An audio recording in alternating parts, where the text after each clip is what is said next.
Hi there, Sharon Horne-Ellstrom here. Excuse my throat. Welcome to day 200 of our Be a Better You annual challenge. Today we're talking about ANTS and the impact they have on your mental health and well-being. What the heck are ANTS? Well, ANTS are automatic negative thoughts. Read a terrific book on this. Cannot remember the doctor's name who wrote it, but I will remember maybe by tomorrow. Otherwise, we're just going to talk about the topic because it is so powerful and it has such a huge impact on our mental health, our mental well-being, our thoughts, our processes, etc. It's, to me, limiting beliefs on steroids, because limiting beliefs we don't realize are limiting us, but ANTS are automatic negative thoughts. They happen in a subconscious level without us ever even really being consciously aware of it, but they rule and influence and impact so much of our life. What's even possible for us? ANTS, common characteristics of ANTS are they're negative by default. They focus on the worst case scenario. They lend, and they tend to be distorted versions of reality. They're not based on truth or evidence at all. They're just based on cognitive bias. It means we think something and we decide that it's true for us, and it gets locked into our subconscious and it runs programs all the time that are influencing our decision making, or what we will even try to do, what we even think is possible for us to accomplish. They impact our emotions and our behavior, which of course impacts our results. It leads to anxiety, stress, depression, procrastination, avoidance, not doing the things we know we should do, etc. So what are some common types of ANTS? I'm going to share probably 5 common categories of ANTS, and our action item today is going to be identify our personal top 3 ANTS. What are the top 3 automatic negative thoughts that we have? Normally we take a week for this process, but we're just going to do a shortened version of it today. And if you want to, we can walk through and we can do a week-long process of it, because I think it's really powerful. Because there's such a negative influence on our lives, and believe me, we are surrounded by negativity. I think it contributes to part of the 70% of our thoughts every day are negative. I think it's a lot of that is our automatic negative thoughts running programs on us and influencing us in negative ways. So what are some examples and categories of all automatic negative thinking? Number 1, all or nothing thinking. Viewing situations to extremes. If you use terms like always or never, it indicates to you that you are doing or running an ANT program in your subconscious level. All or nothing thinking example would be, if I'm not perfect, I'm a failure. If I don't get this promotion, it's the end of my career. If I don't marry this person, then I'm never going to have children. I mean, it's all kinds of things that we tell ourselves that are extremes, because it's when we think that nothing or everything is impossible. Number 2, overgeneralization. Assuming one negative event defines our entire life. I guess the last ones were kind of examples of that as well. I made a mistake at work, so I'll never be successful. Really? Really? No. All of us make mistakes. We are human beings. Everybody makes mistakes. It doesn't mean that it's the be-all and end-all of anything or everything. The third category is catastrophizing. I kind of love this one. I am guilty of this, especially when it comes to the safety of my granddaughters. Expecting disaster in every situation. I don't expect disaster in every situation, but I want to make sure that I'm putting things in place to prevent any disaster from ever happening on my watch. Examples of this are, if I give this presentation, I'll embarrass myself and my career will be over. Really? Who hasn't done a flub in a presentation? I've done literally hundreds of them. Heck, I think almost every day I trip over my tongue on something. 4th, mind reading. Assuming we know what other people think about us. Really? Do we ever? Heck, half the time we don't even know what we think about ourselves, much less what other people think about us. So an example of this would be, they didn't text me back, therefore they do not like me, and we are not friends, or whatever. And then the 5th category is personalization, taking blame for things that are beyond our control. How many of us do that?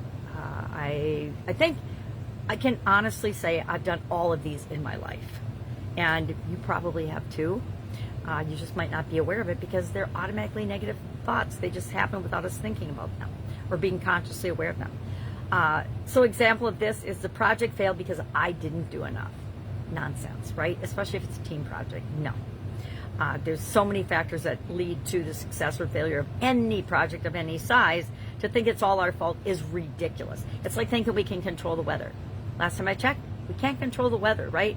It's raining outside. It was thunderstorming last night when I went to bed, and I woke up this morning surprised it was rainy, and I'm like, oh, that's right. There was big thunder last night when we all went to bed. Hello, thunderstorm, rain. Can I control that? No. Can I react and respond to it? Yes. So recognizing these patterns in ourselves is extremely powerful. It's the first step in controlling them. So I'm going to share a 4-step process for identifying these ants. And tomorrow we're going to spend a whole day on what to do about them, right? Because it doesn't do us any good just to identify them if we're not going to do something about them. So step 1, what are we going to do? Normally this we do for a week. We would observe and record our inner dialogue for a week. And then we would ask ourselves questions about events and things that happened. We'd say, okay, what's the situation or the trigger from this event? We would ask ourselves, what were the thoughts that popped up?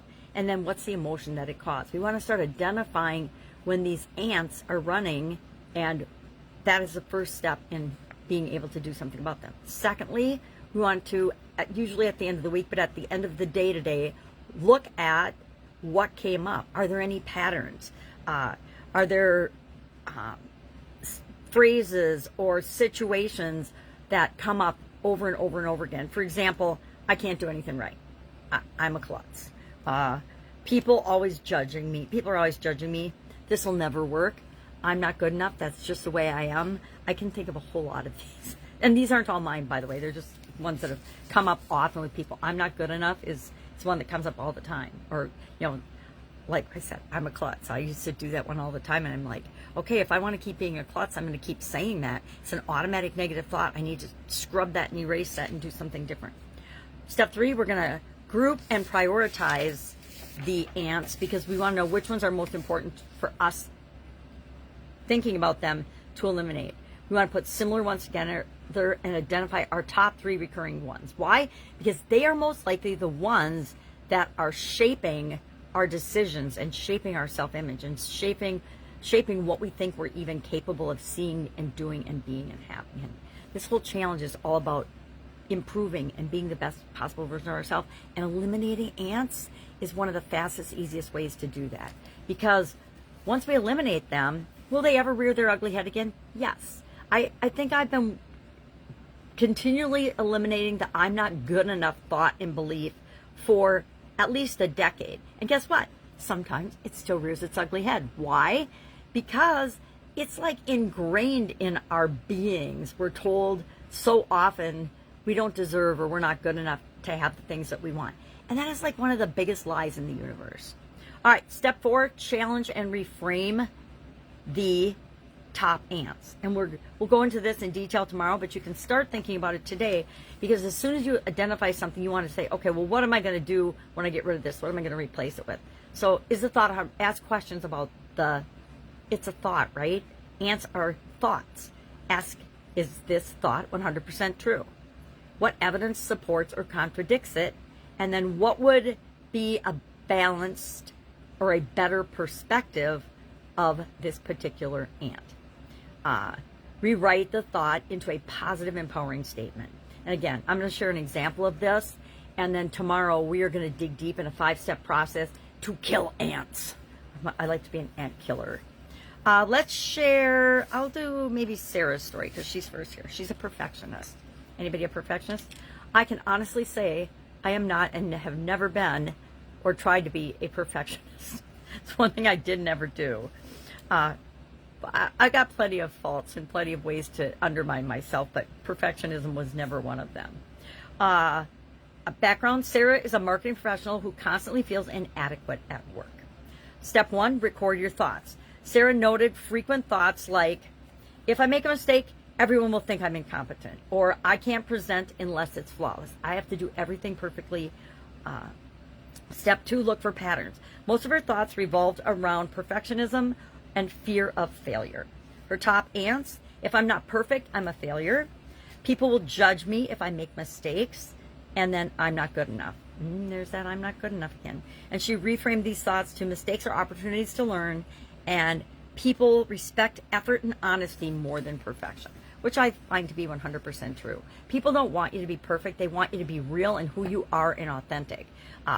In my book, and in most people who are Authentic's book, authenticism wins over perfection every single time. Some of the most popular brands and businesses in the world are that way because they're authentic, they're real, they are out to really make the world a better place and help other people. They're not existing for show and for, whatever, just for the money. So, what are we going to do today? We're going to identify our top 3 ants. How are we going to do it? We're going to pay attention to our thoughts today and see what pops up. What recurring themes, what things trigger our emotions. Frustration for me is a huge trigger. And I guess that's the emotion that comes from the triggers. And it's silly. It's just when something happens in a way that I don't expect, I get frustrated. How ridiculous a definition is that? And so maybe one of my answers is to redefine frustration for me and the rules that it takes for me to get frustrated. But we'll talk about that tomorrow. So identify your top 3. Pick one to question and see how that makes you feel. See if it makes you feel a little lighter and better today. If you need help with this, if you have any questions about it, it's a huge topic. Literally, I've read the book on it 3 or 4 times because it's that big a topic. But it's up to you if you need help or not. Just ask. All right? That's what we're here for. Have an amazing day, and I'll, of course, be with you tomorrow.